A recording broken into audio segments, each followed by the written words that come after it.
So yeah, it's really great to be back in a full-size truck again. I'm loving this thing. I've had it for a few weeks now and I just absolutely love it. It reminded me why I bought the first one that I had. Of course, it had the Eco Diesel, but I mean, this 5th gen Ram just appealed to me immediately. I just love it so much.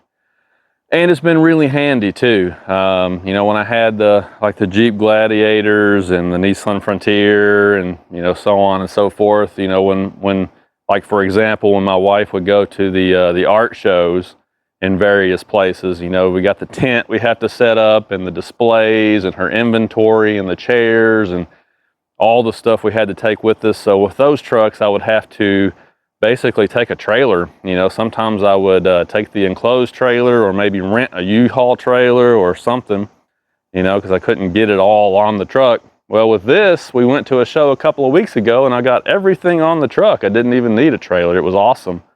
Even though I got the 5'7" box, I got everything in the bed. And it was a little bit tight. I had to organize, you know, how I put stuff in there, but to get things in the truck or on the truck instead of having to drag a trailer around all the time, that really does make things a lot easier. So I just really appreciate the full-size space.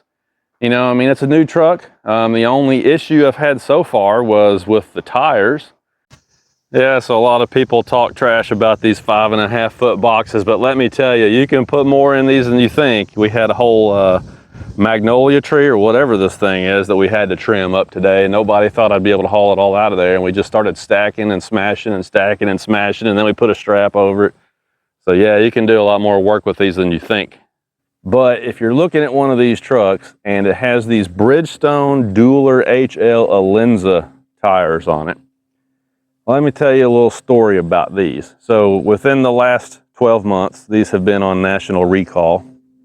Apparently some of these tires left the factory with pinholes in the sidewalls, which not only allows them to leak, obviously, but it also creates the potential for a blowout. But even if these tires that are on your specific truck are not subject to the recall, they're also known to be out of round. I'm not saying all of them are, but very commonly these Bridgestone Dueler HL Alenza tires, 275, 55, R20, by the way, these things are known to have an issue being out of round. They're almost impossible to balance. And this particular truck, it had been sitting in inventory for a while, so when I took the test drive, I figured that the vibration I was feeling was just because the tires were flat spotted temporarily from the truck sitting on the lot. So I didn't think a lot of it. But then a few days goes by, and a week goes by, and 2 weeks goes by, and I'm like, you know, this thing's got a problem. So I went to the tire shop. The service manager put them all on the road force machine, and the numbers were horrible, worse than mud tires usually are. So I took that documentation, and the next day I went to the dealership and showed them. Long story short, this has been going on for 3 or 4 weeks now. It's been a whole mess. They've wanted me to come back down there 2 or 3 different times. They've put the wheels and tires on their own road force machine and discovered the same thing that my tire shop discovered, which is that you can't balance them because they're defective. And we're talking all 4 tires. So it's turned into a mess. They want me to come back down there this Thursday so that a wheel specialist can put it on the machine and rotate the tire on the wheel and do all this and try to see if they can balance them. They're trying to get out of buying new tires, even though it should be under warranty because it's a brand new truck. So I don't understand all this, but this coming week is the 3rd chance, and this is going to be it. If they don't get it fixed, then I'm going to go to step B. Anyway, point is, if you're gonna buy one of these trucks, you find one in dealer inventory that you love and you want to take it home, if it has these Bridgestone tires on it, here's what you need to do. Insist on a long test drive. Go out on the highway somewhere, 55, 60 miles an hour, and cruise. Put a little bit of mileage on it, you know. Make sure it doesn't have any vibration. If it does, have them fix it before you take it home so that you don't have to go back and forth to the dealership. Because if you got a vibration on the test drive and it's got these Bridgestone junky tires on it, chances are you're gonna have defective tires like this truck does. So I just wanted to give you a heads up on that and save you a lot of time. Again, are all of these tires bad? No, they're not all bad, or they wouldn't be using them anymore, surely. but a huge percentage of them are bad, and they've had issues in the past with recalls and everything else. They're just junk tires. I've seen some of the 20-inch wheels on Rams with Falcon brand tires on it, and that's what you really want if you can find one. But it seems like a lot of these non-off-road models have the Bridgestones, and they're just hot garbage. The weird thing about it is they would only replace 2 of them. I suppose I could continue to fight with them if I wanted to. I'm kind of to the point where I'm sick and tired of dealing with it. So they put 2 brand new Bridgestone Dueler HL tires on the rear of the truck, and then the existing ones that were on there from the factory are in the front now. They rebalanced everything best they could. Basically going down the highway, it's a little bit of a shimmy. I mean, you can kind of feel it in your rear end. You can feel it a little bit like in the console and stuff. If your arm's sitting there, it's not a bad shake. It's just a little bit of a shimmy, a little vibration, enough that you can notice it. And it's annoying, you know? And so anyway, maybe one day I'll probably put some different tires on here anyway. So I'm just gonna quit going back, quit wasting my time fooling with it. You know, hopefully that'll all go away with new wheels and tires. But that's the only issue I've had, and it's not the fault of Ram, I guess. Bridgestone, Firestone is the company that makes these tires, and they've had a lot of trouble. You know, if you go on their website and look, there's a lot of reviews about these things being hard to balance. But yeah, I mean, the truck is great, and it's doing a great job. Fuel economy, I'm getting about 17. If I pull a utility trailer a little bit, it'll be around 16, you know. Maybe one day a week I'll take a utility trailer to town and back, and it'll decrease my mileage. By the end of the tank, when I'm ready to do my calculation, it'll be down around 16. If I don't tow anything, I'm averaging about 17. On the highway, it's doing low 20s. So it's exactly where the window sticker said it should be, and it's pretty much exactly where the Nissan Frontier was.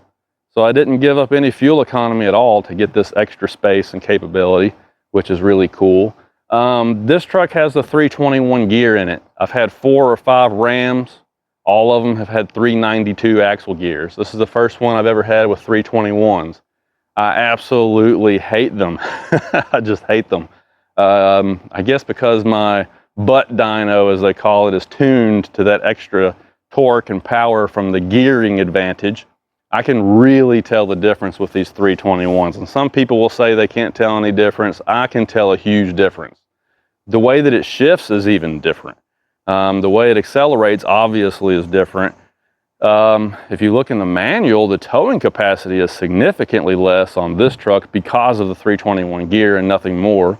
So I really regret getting the 321 gears. Do they help with fuel economy? Maybe a little bit, but if you're driving around town and, you know, these hilly roads that we have here in Kentucky, the 392s are probably just as well because they prevent the engine from having to work so hard. You know, with the 321 gear, the engine's actually lugging and working a little harder to move the truck. So I don't know that you would lose any fuel economy with a 392 axle, and it would just drive so much better. So I do regret that. I also hate the fact that they deleted the inverter and outlets from this truck at the factory, I guess because of supply chain issues. So, I mean, I've had one issue with the truck and a couple of little things I regret with the truck. Everything's not perfect, but, you know, then again, it's not going to be. But overall, man, I'm just loving this Ram. So what have I done to the truck so far? Well, not very much. I added tow hooks. It's kind of shocking that 4-wheel drive trucks come from the factories these days without tow hooks, but Ram and Toyota, some of the other brands, they all do that. I guess it saves them a little money on the assembly line, and it's more aerodynamic to not have the hooks. But man, you gotta have tow hooks on a pickup truck, right? So I did add those. I put some window tint on there. Well, I had some window tint by a professional put on there.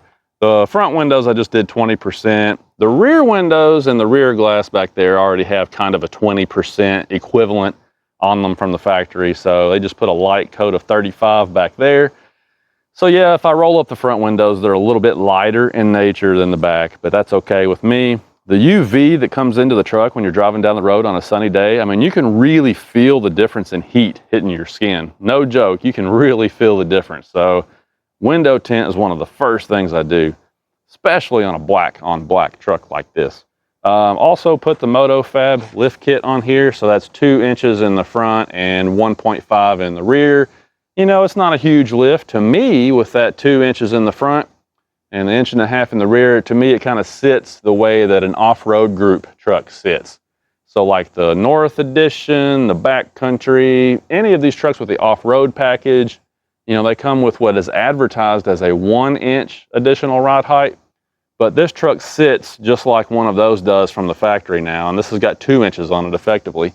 So maybe those off-road group trucks get a little more lift than they advertise. But anyway, this will give me a little bit more space for a taller tire in the future. Of course, I put some step rails on there for my wife because she's a little bit short. Got rubber in here just to protect the paint for the time being. I don't really want to spend the money on a full spray-in right now. If I keep the truck long term, I will one day. But for now, I just did like the WeatherTech tailgate protector and a rubber mat. Just some basic protection for the loading surface. And that's pretty much all I've done to the truck so far. Other than that, it's pretty much bone stock. Although lurking in that box down there, I do have a Dyno Max Ultra Flow muffler that I'm going to put on the truck. So that should be fun.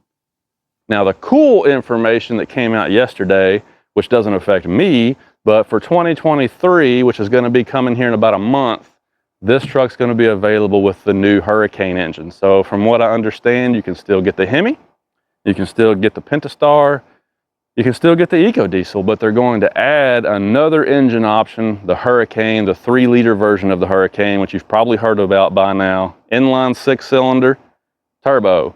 So you're talking 500 horsepower, I think, somewhere in that ballpark, and just as much torque. So you're going to be able to have more power than the Hemi, more torque than the EcoDiesel, and have it all in a gasoline engine package, which is going to be less finicky than the EcoDiesel and a lot less expensive to maintain than the EcoDiesel. So, you know, if you're kind of holding out to wait and see, you know, should I go ahead and get a Ram now? Should I wait a couple more months and order a Ram? At this point, I would suggest waiting a couple more months. Wait till we get into October or November. You know, the order guides are going to be hitting, and it's going to be interesting to see what information they release regarding powertrain options. You know, we don't know if the Hurricane engine is going to be available in every trim level or not. We're just going to have to wait and see. I'm assuming it will be, because it seems like a good idea to offer a really powerful and torquey power plant in your work grade truck, right? But they might say, you know, you got to have a Rebel or a Limited to have the Hurricane option. I don't know. We'll have to wait and see. That information should be coming very soon. But that was really cool to find out that they have kind of officially stated that here in a couple of months they're going to start offering another powertrain. We haven't seen any really new additional powertrains for the Ram in many, many years. You know, in Ford, they have like 50,000 powertrains you can choose from. So options are always good. That was pretty cool to hear that yesterday. So good job, Ram, of diversifying, giving us more options. But I'm really happy with the non-e-torque Hemi. It's dependable. It's been around a long time. It's pretty simple. We already know that engine really well, and I'm planning on you know, keeping this truck longer than I usually do. So I'm pretty happy with that Hemi. And but yeah, let me know what you guys think about the rumors floating around there about which engine might be the best. You know, some people are saying the Hurricane is going to be the greatest thing ever, and some people are saying, well, I'd rather stick with the Hemi. Everybody's got an opinion on that, but anyway, you can let me know what you think. But yeah, I mean, I love this truck. That was kind of the point of the video. These things are so nice, and I'm just happy that they're so competitive. You know, they for years and years and years, they were kind of the laughing stock, and over the last 10 years or so, they've really gotten competitive, and by the sales numbers, they're like #2 now. So, you know, in the brand wars, I know if you combine the GM trucks, it's a different story, but you got Ford, you got Ram, and then all the other ones. So anyway, thanks for watching, guys. We'll talk to you later.